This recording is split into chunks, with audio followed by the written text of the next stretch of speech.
rearrange things. I forgot. There we go. Surprised to see that one on screen, huh? I say that because usually I use Rosethorn. Forgot I was looking at the manual for Marvel Pinball 3D of all things. I forgot about that. Also, yes, behold the awesome Snake Eater 3D wallpaper in all of its glory. This is like my main primary 3DS, for the record. You can tell by how many games it has on it, for example. If the title of the stream is any indication, nothing in particular going on today. It's actually why I haven't been active in terms of stream or even videos for that matter. I haven't had anything in particular in mind, so pardon that. I have some things coming in the mail, don't get me wrong. I have a few games coming in the mail, which I will be posting a picture of my video game collection as it stands now, and once I take a picture of it when I add those 4 games into the mix. So simple. Nothing with the stylus because I can't use the stylus from this distance, I'm sorry.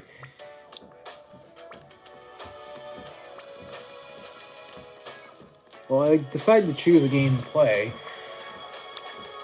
Yeah, I should probably tell you guys what's been going down. So, went food shopping yesterday. It was actually pretty adventurous, not gonna lie. It was pretty crazy. Got some green tea. That was one of the different things that I got at the food store at Market Basket. The reason as to why I did that, for those who are wondering, it's a very common Japanese belief that green tea is meant to heal and cleanse the body and soul. It's like a spiritual thing. And you know me, or at least I assume a lot of people watching this right now know me. I'm a huge fan of Japanese culture.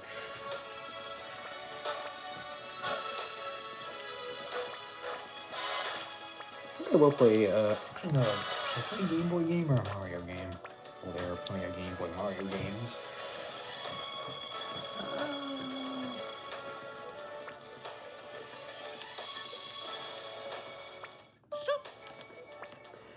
Sure. New Super Mario Bros. 2. I actually really like that game. I know a lot of people say that it's like a blatant retread of the first one and Wii. But honestly, and this is actually really funny, at least to me, I always thought that Wii was the sequel to the first one. But then, like, no, we're making a new Super Mario Bros. 2 game. Like, I don't know why, I just find that really funny. Also, I don't know if anyone remembers this, but if you look up, what was it? New Super Mario Bros. 2. It was like this fan OST, and this was like years, I think a few years actually, before the actual New Super Mario Bros. 2 right here was a thing. There was like this basically fan-made soundtrack, complete with like the thumbnail was like a fan-made box art. It was initially envisioned as a DS game, as opposed to a 3DS game. And I'm talking about the fan project, not like an official thing, obviously. And it was going to have a Western theme, which, by the way, yes, I'm a huge fan of the Wild West as well. It was going to be called Secret of the Dry Guys, and it had this really awesome Western-style overworld theme. If you can find it online, I think it's still there. I don't think it's been taken down. Give it a listen. It's really, really good.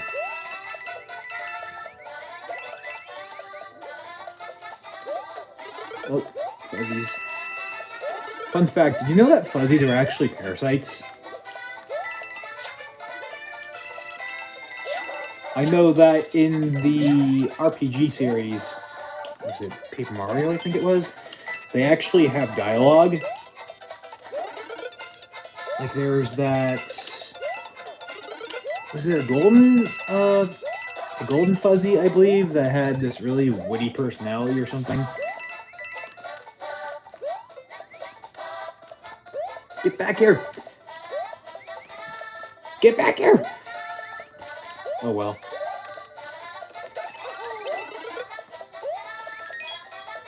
Also, speaking of Mario, by the way, I watched more of the Mario cartoons. I mentioned this a few times. I mentioned this only twice, actually. And specifically with the adventures of Super Mario Bros. 3, did you know there is an episode about racism? I'm not even joking. Like, for starters, the episode is literally called True Colors. Everyone gets covered in blue and red paint respectfully. You get things like the mushroomers calling each other reds and blues. It's a very, very apt analogy, whatever. And that's very daring and progressive for a cartoon back in the, was it 90s or 80s? I gotta respect that, not gonna lie. Time to become a blockhead! Without falling down, preferably. No! Oh well. It's not a bottomless pit. It actually transitions back to the end of the level. No, wait. This is the it's the alternate route to the end of the level.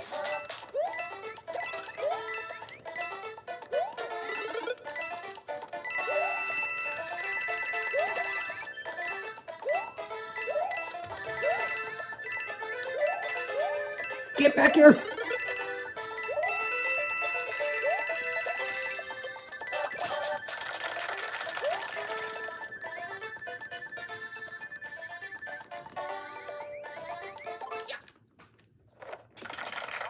Oh boy. 2 more levels. I don't care if I lose, by the way, because, you know, if you win or lose, it's always going to add the coins you collected to your total. Look at the micro Goombas from Super Mario Bros. 3 came back. I don't know if I'd see those again.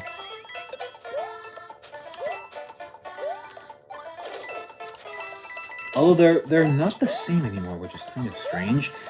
In Super Mario 3, they were basically tiny invisible blocks weighing you down. They didn't hurt you.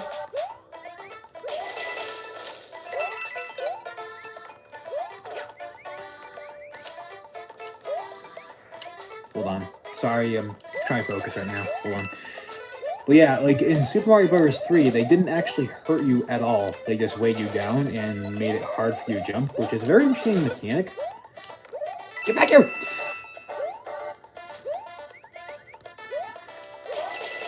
I think that this is like their only reappearance, actually.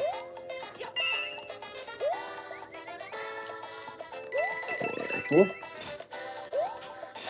Also, while I'm on the topic of New Super Mario Bros. 2 specifically, by the way, you know, on the topic since I'm playing the game, I had this once, but did anyone ever have that New Super Mario Bros. 2 themed folding folio or whatever it was? It was basically this giant case, right? And when you opened it, you had like several slots for slotting in DS and 3DS games. I'm running out of time. Literally. No! Blimey. That's what I get for talking my mouth off. Oh well.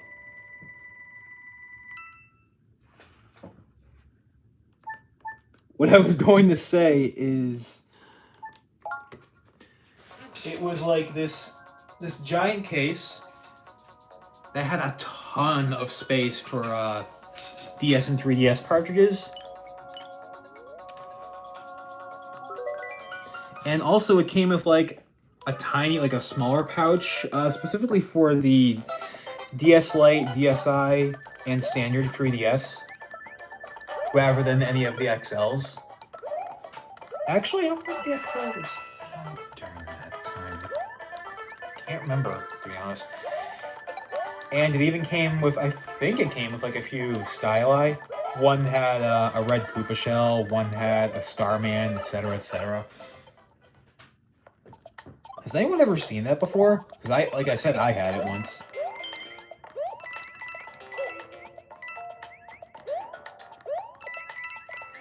I've been trying to get my hands on it, but it's more or less a matter of if I can find it in good shape. Because, like, the outside is made of, like, that weird plasticky material that cracks incredibly quickly.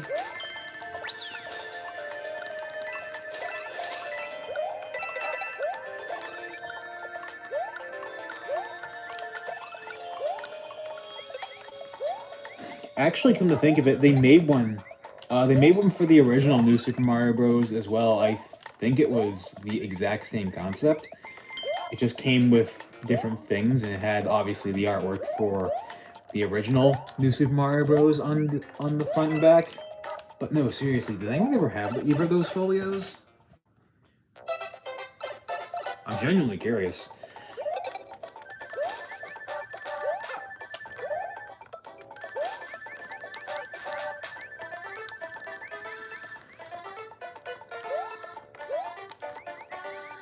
Before anyone, and I'm saying this because someone just showed up, before anyone comments, I can't see the chat, I apologize.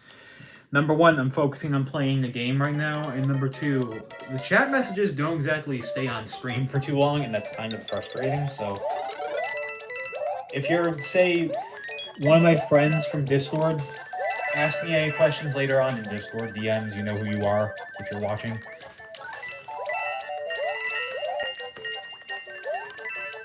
Oh, I missed it. Oh, I missed. Couldn't resist that reference.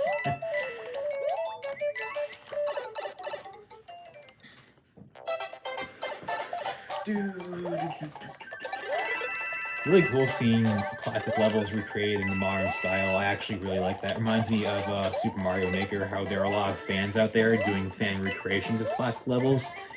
Heck, that was one of the main points of Super Mario Maker.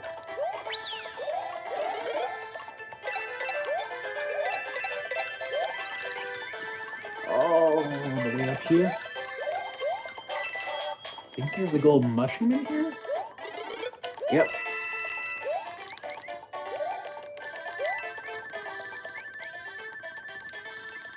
I think there's another pipe up here, or another entranceway.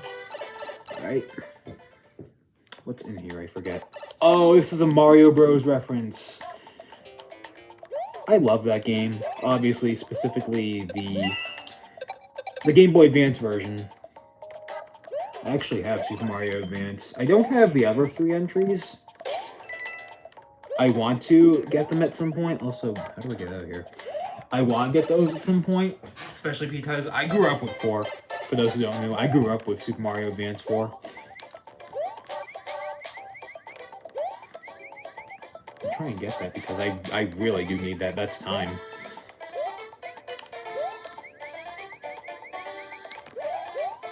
There we go. But yeah, I grew up with that one. That was like the version of Super Mario Bros. 3 for me. I know for a lot of people it is too.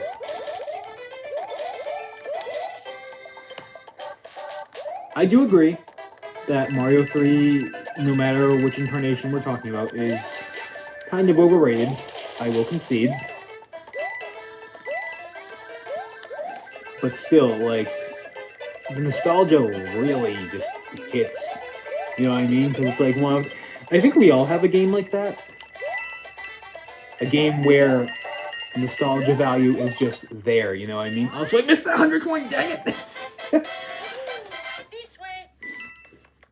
That's why, for example, something that I like to do on purpose is intentionally procrastinate and hold off playing a game that I haven't played for a long time, because, you know, it's that very nostalgic feeling.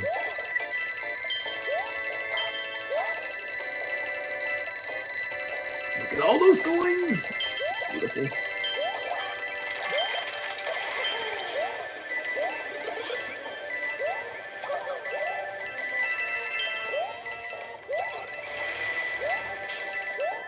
Sorry if the image is coming across as really blurry. Also, those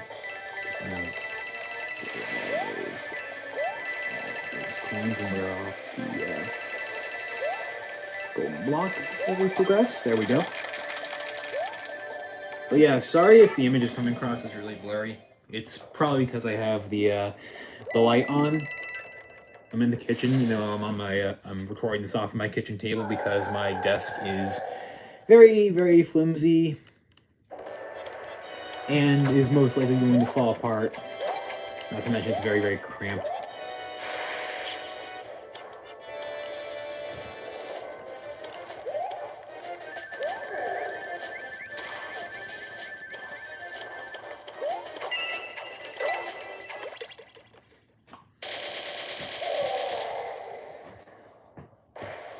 Nice. I love what happens afterwards.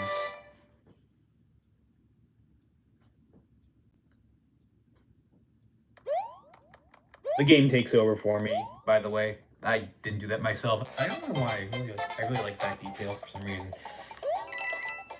You get a thank you message spelled out in coins. Also, the counter, it's frozen in place because, you know, you want to celebrate. You don't have to worry about a stupid timer, am I right? Also, this reminds me of of a room of a similar nature in the secret level in World 6 in Super Mario World 2 Yoshi's Island.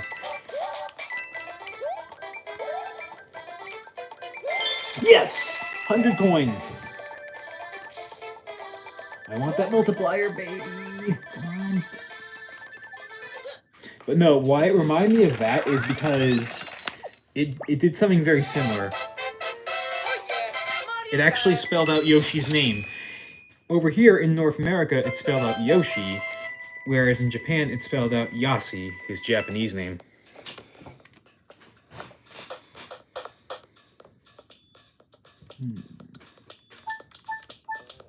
Should I play another round? Or maybe another game?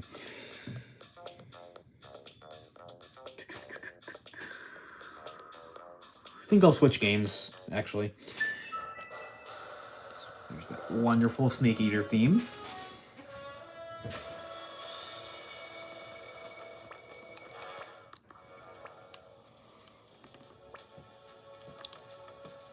Plenty of indie games, and you all know Shovel Knight is my favorite. He's always going to be at the front.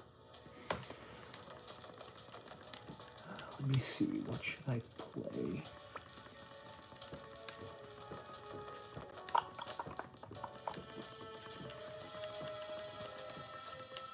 Sure, why not? Classic arcade games, very simplistic. At least it'll give me something simple to play while I talk, so I don't have to worry about, you know, worrying about what's going on. You know what I mean? Music is very loud. Let me turn that down a little bit. Love how that is like just a generic delivery man and not Mario. I don't know why I find that really funny.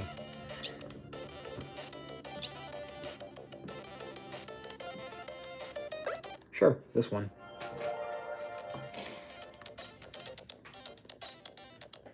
Wish there was a way to turn off notifications while I was streaming, because stupid me. I completely forgot to turn off notifications, and I'm streaming right now, and I'm trying to record this game. I can't see the whole thing because Twitter loves to be Twitter. Do not get me wrong, like, these are all tweets from studios and people that I absolutely am huge fans of, but like these notifications are kind of getting in the way.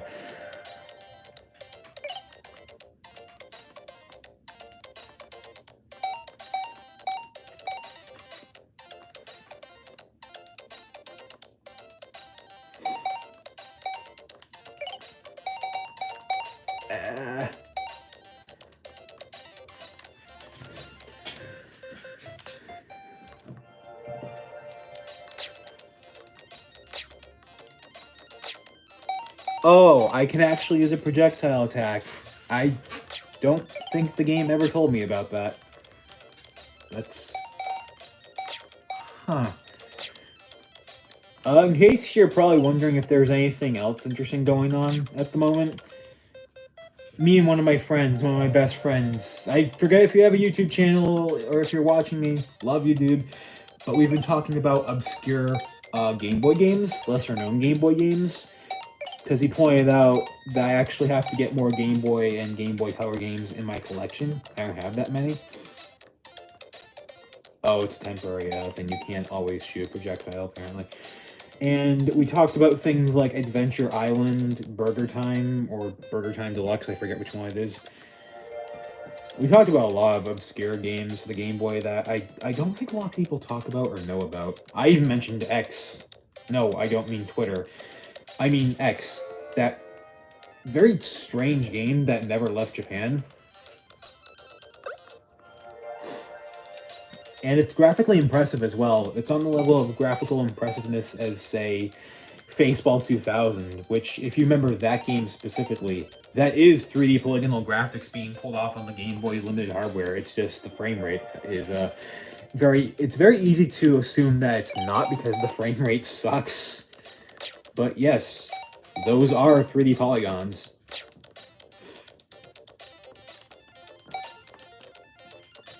I even mentioned to him how, for those who don't know, there was like that planned port of the original Resident Evil for the Game Boy Color. However, it never happened because Capcom, I guess they thought it was irrelevant at the time.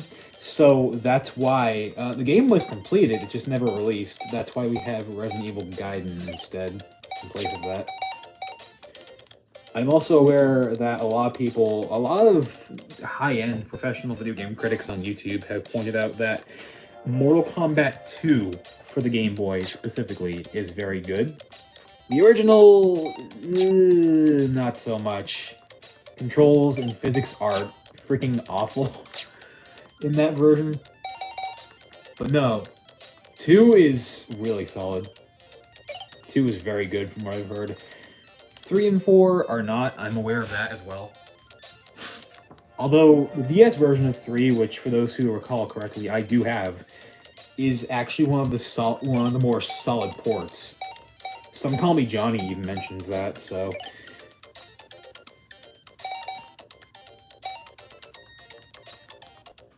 Yeah, I can't fire my projectile anymore. That's really strange how... Very strange how, you can only shoot some of the time. I don't like that. It's never really telegraphed all that well. But back to that friend of mine, which I still don't know if he's watching. I think he's busy doing something else. We also talked about Paperboy. That's also a pretty solid port of the NES game of the same name. What else did we talk about? I mentioned Q*bert, and that's actually because I've been watching the Q*bert segments from Saturday Supercade. I never actually watched that as a kid because, well, I'm a 90s kid, not an 80s kid, and that was a thing that was common in the 80s, was a lot of video game-based cartoons. I know there are, like, more recent ones, like, obviously, I will always defend Pac-Man and the Ghostly Adventures. That is a show that gets way too much hate. But back to Saturday Supercade, because that's what's relevant. Yeah, that was like an anthology series thing, and they had segments, they had cartoon segments based off of arcade games that were popular at the time. Frogger, Donkey Kong, like I said, Q*bert, Pitfall. Very strange lineup. Very creative lineup, don't get me wrong, but still very strange.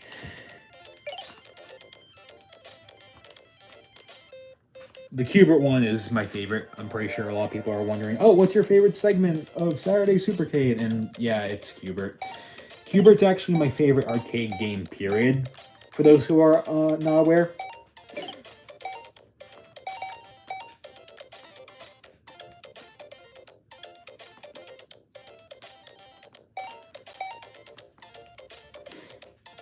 The style of humor is kind of odd. Like, I know that's kind of that's the stereotype and the theme of 80s cartoons, am I right? I mean, that's the decade where we literally got Teenage Mutant Ninja Turtles and robots that transform into cars. But no, it's like the style of humor they go for is quite bizarre.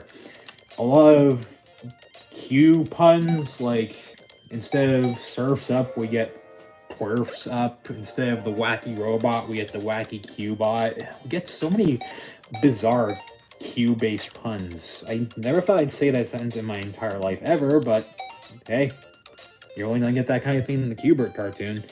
We also get a lot of aspects of Q*bert that are, you know, square or cube design, because ha ha ha, Q*bert himself was known for hopping on squares and cubes. I get it. It makes sense in context, but like it also doesn't, because things like, say, records or pizzas or even wheels are square shaped. It's kind of bizarre.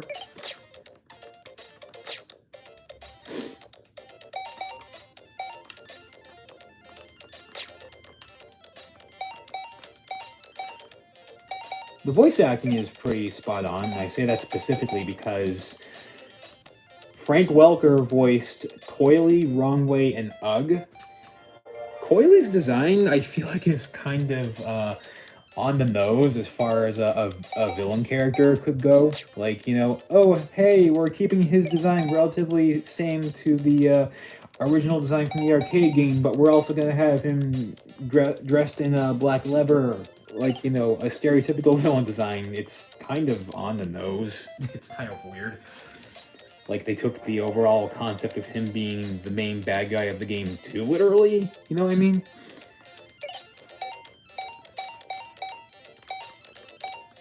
And also, yes, Frank Welker, aka the guy who currently voices Garfield. Funny how that works out. Kind of like how I just told my brother that, I hope I get his name right, Yuri Lowenthal. I don't think I got his name right, I'm sorry. A lot of people know him now as the voice of Spider-Man in that new Spider-Man game that came out a few years ago. Not Miles Morales, the one that came out before then.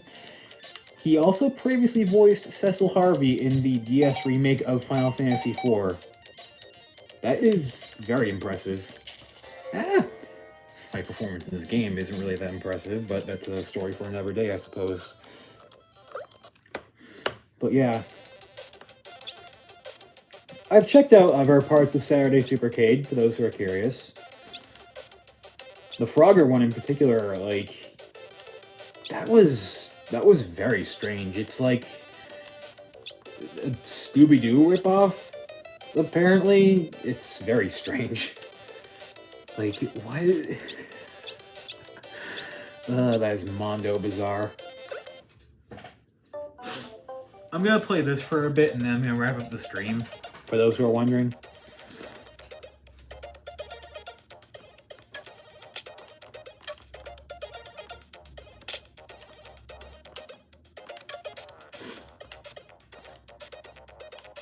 Wait, am I supposed to break those? Or am I not? No, I am. I thought I wasn't supposed to break those because they were black blocks. I thought they were like solid surfaces. I got a little confused there for a minute. Careful. No. Physics are kind of slippery on the paddle itself. Like, it doesn't immediately screech to a halt. It's very strange physics, to be honest. Also, because I'm pretty sure people are wondering since I mentioned it just now, or rather a few minutes ago, I did also watch... No. I did also watch bits of the Pitfall segments of Saturday Supercade. It's fine. My only real gripe with it is that an inaccuracy that they have, a very common recurring inaccuracy, is they call him Pitfall Harry instead of just Harry. It's kind of bizarre. God, these physics. I think I'm going to change to a different game. I can't stand those physics. It's very slippery. How about this? This is like a Space Invaders clone, and I love me some Space Invaders.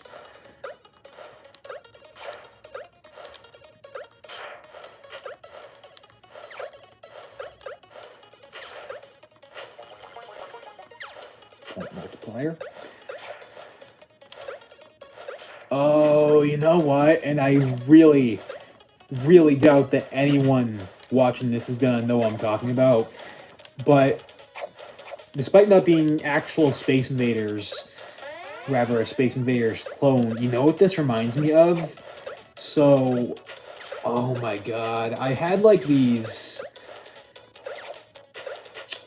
like pixelated pegs or whatever, these square pegs, and they were clearly meant to be pixels, which is why I call them pixelated pegs. And so, notifications blocking the screen, and so they came with like these boards that you would stick them to, and they were themed after different video games at the time. Space Invaders was one of them. Other games that were popular at the time as well, like Mario, Zelda, and they would actually give you more or less template sheets, like instruction sheets on how to basically recreate these sprites in physical form. I think they were called S-dots. I seriously cannot remember what they were called.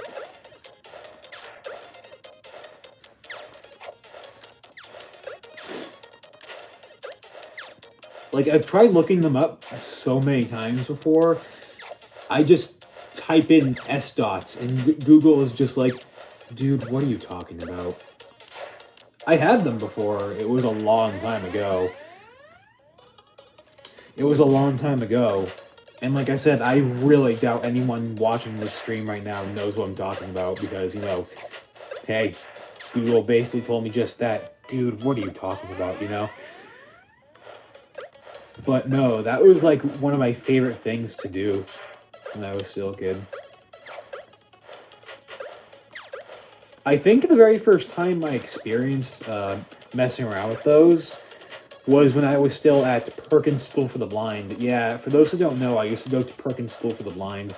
That was also the very first time I experienced messing around with things like, say, a book port, which, by the way, I do have a book port. A book port being a device that allows blind people such as myself to listen to books rather than read them, except it uses synthesized text-to-speech. So I think it actually predates audiobooks, believe it or not, if memory serves. I also use other Braille, I use a lot of Braille tools, like the SAL, I forget what that abbreviation stood for, the TTT, the Talking Tactile Tablet. I use the Braille Writer, a Braille typewriter. Just a lot of fun memories from Perkins.